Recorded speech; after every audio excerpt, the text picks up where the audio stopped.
నా generic medicines అంటే ఏంటన్నా? జనరిక్ మందులు అంటే జనాలు వేసుకునే మందులు రా అని అంటారు కన్నావా.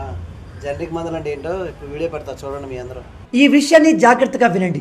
మనం బయట తీసుకునే మెడిసిన్స్ 2 రకాలు ఉంటాయి. ఒకటి బ్రాండెడ్ మెడిసిన్, 2 జనరిక్ మెడిసిన్.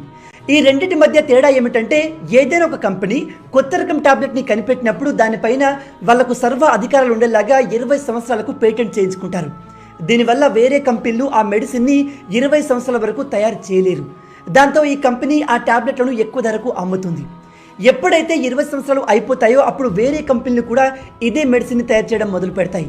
దాంతో మార్కెట్లో వీటి అవైలబిలిటీ పెరిగి వాటి కాస్ట్ చాలా వరకు పడిపోతుంది. అవే జనరిక్ మెడిసిన్స్. ఇక్కడ మీరంతా గుర్తుపెట్టుకోవాల్సిన విషయం ఏమిటంటే, మీరు హాస్పిటల్కి వెళ్ళినప్పుడు అక్కడ ఉండే డాక్టర్లు మీకు చికిత్స చేసి ఈ బ్రాండెడ్ మెడిసిన్లే కొనేలాగా రిసిప్ట్ రాసిస్తారు. కానీ వాటి కాస్ట్ చాలా ఎక్కువ మొత్తంలో ఉంటుంది. కానీ సేమ్ అవే కెమికల్ ఫార్ములా ఉన్న జనరిక్ మెడిసిన్స్ మీకు బ్రాండెడ్ మెడిసిన్ కంటే తక్కువ ధరకే, కొన్నిసార్లు అయితే హాఫ్ ప్రైస్కి దొరికిస్తాయి. కొంతమంది డాక్టర్లు అలా ఎందుకు చేస్తారంటే, ఈ బ్రాండెడ్ మెడిసిన్ తయారు చేసే కంపెనీలు వాళ్ళకు డబ్బులు ఇస్తాయి.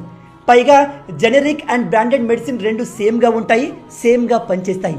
వాటిలో ఎటువంటి తేడా ఉండదు. కాబట్టి ఎప్పుడైనా సరే మీరు మెడిసిన్ కొనాలి అనుకున్నప్పుడు జనరిక్ మెడిసిన్నే కొనండి. బ్రాండెడ్ మెడిసిన్లు కొని డబ్బులు పోగొట్టుకోకండి. మీలో ఎంతమంది ఈ విషయాన్ని కొత్తగా తెలుసుకుంటున్నారు కింద కమెంట్లో చెప్పండి.